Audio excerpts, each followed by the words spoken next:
Okay. Good morning, everybody. I'm glad you're here. I'm Rita Hickman. I'm a body mind expert and a shiatsu massage therapist. And I use these tools and this background and information to help women who are in narcissist and toxic relationships.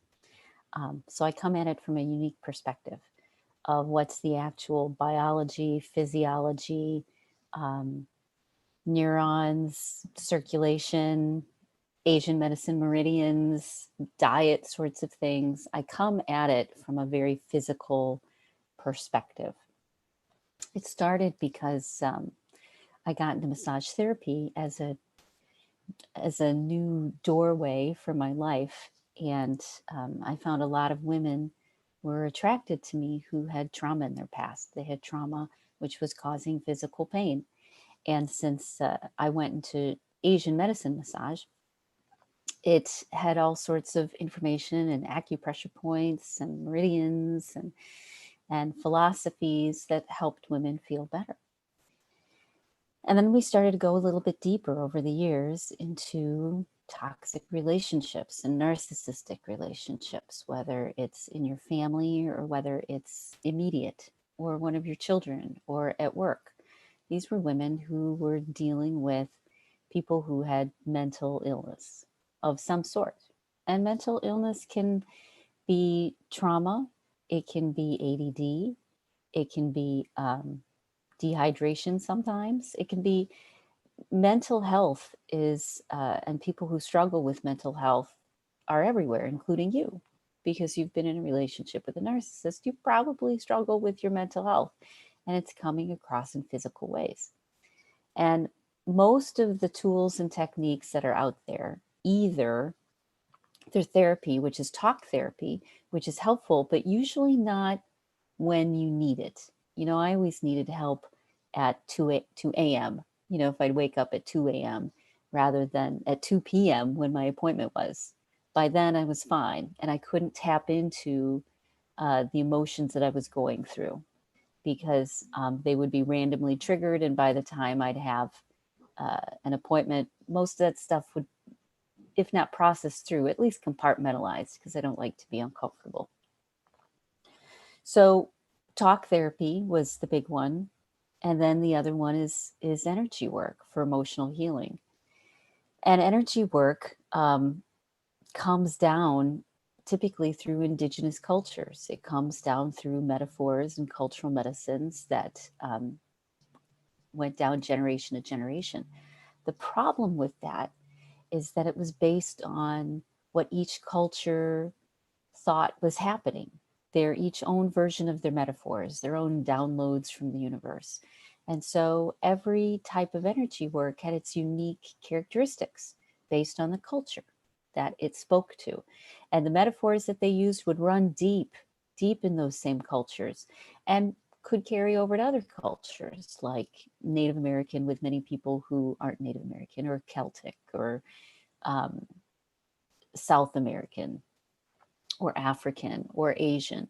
There's something about those lineages that speak to people. But um, underneath all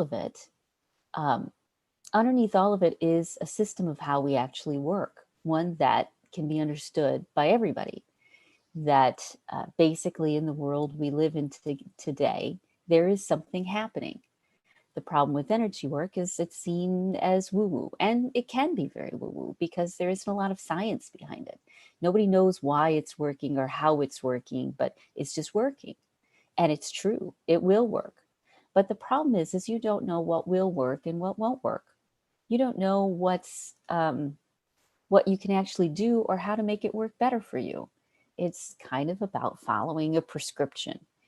And the problem with that, with prescriptions, is that they aren't unique to the person who's taking the prescription. It's like a blanket antibiotic for everything you might have, and then it causes negative side effects for every system.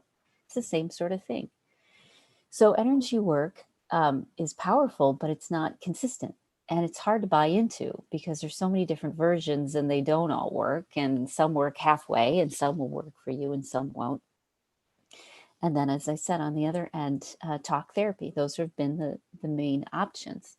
But working with women over the last 10 to 12 years, actually longer than 12 years, um, there's a system behind what's happening, and there are reasons behind what's happening.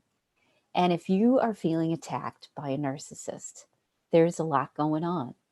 If you are in a toxic relationship, there's a lot going on. It's not about just about the other person, and it's not just about you. You aren't all the problem, like a narcissist would like you to believe, but they're not all the problem either. The problem is the situation.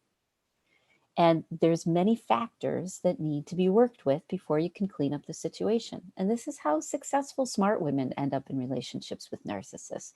We try to make it clean and neat. And this is the reason, or that's the reason, or I have mommy issues, or I have daddy issues, or this happened, or that happened, or they were traumatized. But what we need to do is start working on the pieces that haven't been addressed yet, which are the physical pieces of getting emotionally triggered at a deep, deep level, which is what a toxic relationship does. It takes your oldest wounds of you and your family, and they are intuitive at finding them and using them to help themselves feel better when they're stressed, which means that you end up being in a crazy making situation that you feel you have no control of, that takes you right back physically to the emotions and the thoughts and the ideas of past trauma.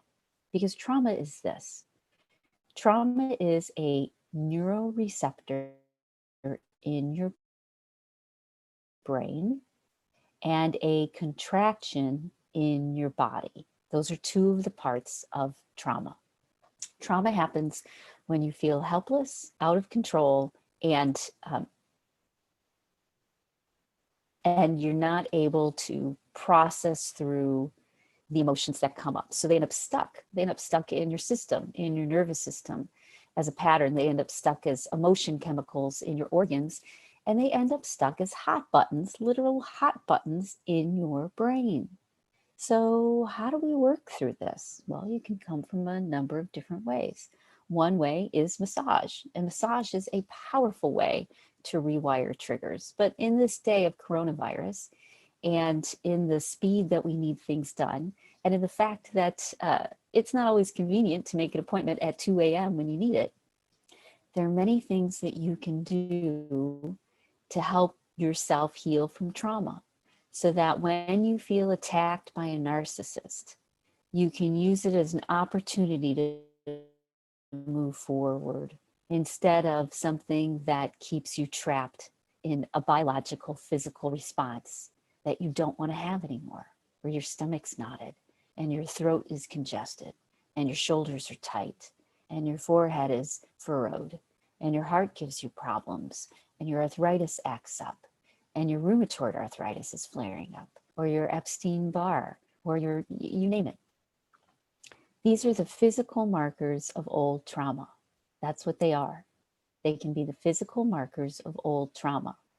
So when you have these symptoms, we need to address the trauma. And that's what a narcissist does. They re-trigger your trauma. And you can either compress in, like all of us want to do, is protect ourselves, and was the only thing you probably could do as a kid. And the other way is to open up and come out of the contraction. How do you do that? How do you give yourself, your body, enough resources, enough peace that it doesn't have to stay in that fight or flight? Because there's kind of a degree, isn't there? When you get to a certain level, you're just done. You just need to hide for a while. But if you can control the level of stress that your body is under, while you're reliving in a physical way your old traumas that are in your brain and in your nervous system and in your organs, that's where they are. That's where they're stored. That's that pattern that happens. They're all connected. And if one gets triggered, the rest are triggered. So we need to work on the things you can do to help your body feel less stressed when it's in a place of helplessness and fight or flight. one of the main things you can do is drink water. I know that sounds crazy, but hydration, and most of us are chronically dehydrated, makes our bodies feel more stressed. And the more stressed we feel, um, the more likely we are to stay in that stress. We aren't able to get out of it. So start drinking water. And what that does is it flushes the chemicals out. It changes the physiology of your body. It changes your focus, and it helps flip you out of fight or flight, especially if it's cold water or warm water. The next thing that you want to make sure you do are the tat points, which I've talked about before. It's on the inside of your eyebrows, thumb, ring finger inside of your eyebrows, resting in your forehead, other hand on the back of your head. When you feel stressed, hold those points. And suddenly the thoughts, which are running under the surface of your subconscious, you can hear them. And if you can hear them, it means you're getting it out of your subconscious into your conscious so that you can let them go. When they hang out in the subconscious, making you feel stressed, there's nothing you can do. And doing these points brings it out of the subconscious into the conscious mind so you can process it through. Or you might try havening. Havening is when you stroke your arms, your upper arms 20 times, and it flips you back into that rational mind so that you can process through. Once you start processing, it happens pretty quickly. Now, what else should you do? Vitamin D is good. If you're feeling triggered, take some vitamin D. We're usually vitamin D deficient, and that will give you a sense of peace. CBD oil for sure, because we're usually CBD deficient. Our endocannabinoid system is deficient, and it's not able to keep us feeling balanced. CBD is great for feeding your endocannabinoid system so that it can go and bring your body back into balance. So CBD, whatever form you take, doesn't matter, but it does synergize with THC. So they do work together for more powerful benefits, and the CBD keeps the THC under control so that you don't feel loopy, so that you just get the synergistic benefits. So anything high in CBD will be very helpful for you. I also keep around plant milk, nut milk, because one of the side effects of stress for me is a sour stomach. And so a little bit of plant milk, it soothes that feeling, takes the stress off of my system, and allows me to recover. I do the same thing with ginger because I get a sour stomach from stress. So I take ginger, and that calms the inflammation down. Both of those help calm the inflammation down in your body. It's the inflammation. Inflammation is adding extra stress to your system, which it keeps you trapped in the feeling of being traumatized. So anything that brings down your inflammation, which includes exercise or walking, which includes breath work, breathing work, the where you breathe in 5, hold 5, let go for 5 out of your nose and your mouth. When you do that, that calms your nervous system down. Taking a deep breath and holding it and kind of pushing down, like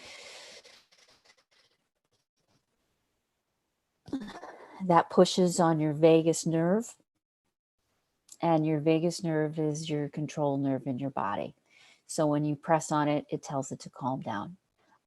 Self-massage, if you can't do the acupressure points because of it's not a good time or because it's a difficult situation, you can stroke your hands. It's the same thing as stroking your arms. You can stroke your hands and you can stroke your face. So if you're doing it for somebody else too, you can stroke their hands and you can stroke their face. Touching the skin like that and that gentle, soft movement on your arms or your hands or your face tells your body to calm your nervous system down. It's actually how I ended up in massage therapy in the first place, because I was in such a state of trauma and fight or flight. The only thing that would calm me down was skin to skin contact with my husband. And that was so powerful for me that I made it clearly my life choice as to how I'm spending my life, is to teach women how to get their nervous system under control, how to regulate their emotions so that when they are in difficult situations, they can make better choices. So they aren't so scared and they don't get trapped in that fight or flight loop. So anything that you know of that brings your inflammation down, sometimes that can even be Tylenol. It can be ibuprofen, because it brings your inflammation down, allows you to get back into a place of balance so that you can process through. Right now, if you're triggering, you're imbalanced. Your nervous system is in its sympathetic, which is freak out mode. Your amygdala is in charge, and you are having one of your brain receptors being pushed very hard, and your body's responding. It's difficult. And so there isn't going to be one trick.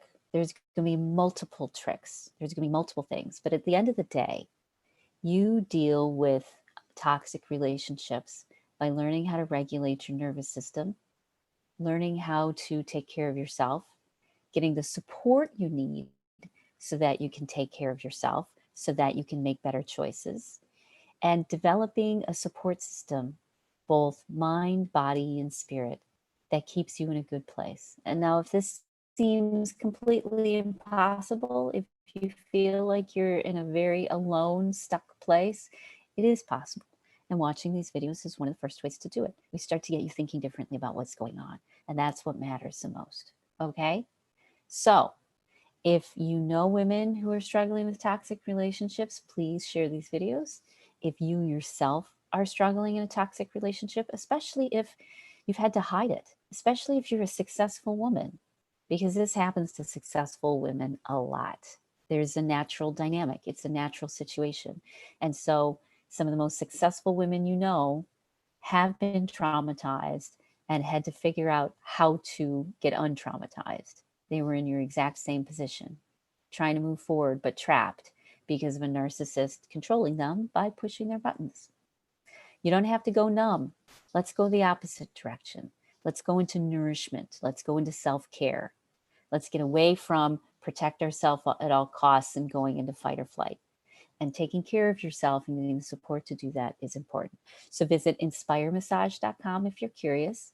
Um, Send me a message and reach out if you want more. And I've got all sorts of ways to support you through this. Okay? So I hope you have a great rest of your day, and I'll talk to you later. Bye.